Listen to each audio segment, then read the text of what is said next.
In late 1944, World War II was nearing its end, but Hitler's armies were still striving for a final victory. In December 1944, the Germans launched a major offensive known as the Battle of the Bulge, aimed at breaking through Allied lines in the Ardennes Forest. By the fall of 1944, German forces had faced significant pressure from Allied armies. The Allies had managed to liberate most of France and were approaching the German border. In this context, Hitler decided that he needed a bold plan to regain the initiative. He believed that an attack on a weak point in the Allied lines in the Ardennes region would provide him with the opportunity for a significant victory. The Volksgrenadier units, which consisted mainly of poorly trained soldiers along with armored units, were assembled in the Ardennes Forest. The plan was to push westward against the Allies, encircling American forces in Belgium. On December 16, 1944, the German attack began unexpectedly. The Germans took advantage of the bad weather conditions, with overcast skies preventing Allied aircraft from intervening. German units advanced deep into Allied lines, achieving rapid progress in the early days.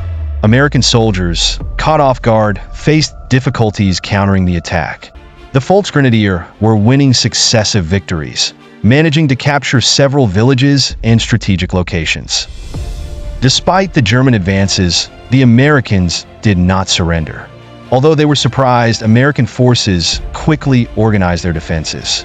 Reinforcements were sent in, including units from the Third Army under General George Patton. There were also reports of American soldiers' bravery, who fought valiantly to defend their positions.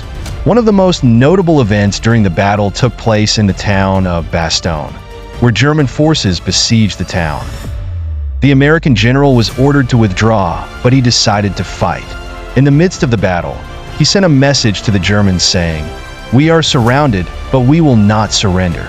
The fighting in the town continued for several days as American soldiers repelled German attacks. As time passed, the weather began to improve, allowing American aircraft to intervene. On December 23rd, American planes began bombing German positions, helping to alleviate the pressure of the attack. At the same time, General Patton was able to change the direction of his army, allowing them to reinforce the besieged troops in Bastogne. By early January 1945, American forces began launching counterattacks. The Germans started to retreat under the pressure of the escalating attacks, and the Battle of the Bulge began to turn into a defeat for the Germans.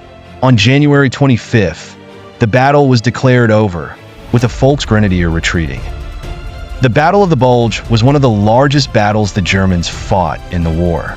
Although they managed to achieve initial advances, American resistance and swift air intervention led to their defeat. The battle resulted in heavy casualties on both sides, but the final outcome favored the Allies. Following the German defeat in the Battle of the Bulge, Allied forces began to push them back toward the German border. Ultimately, this led to the collapse of the Nazi regime in May 1945.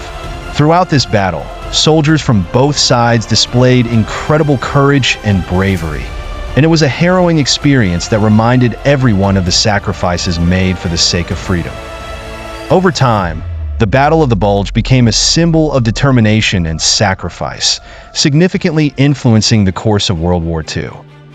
If you enjoyed the video, don't forget to subscribe to the channel and turn on the notification bell to be the first to see all the new content. Share the video with your friends and loved ones,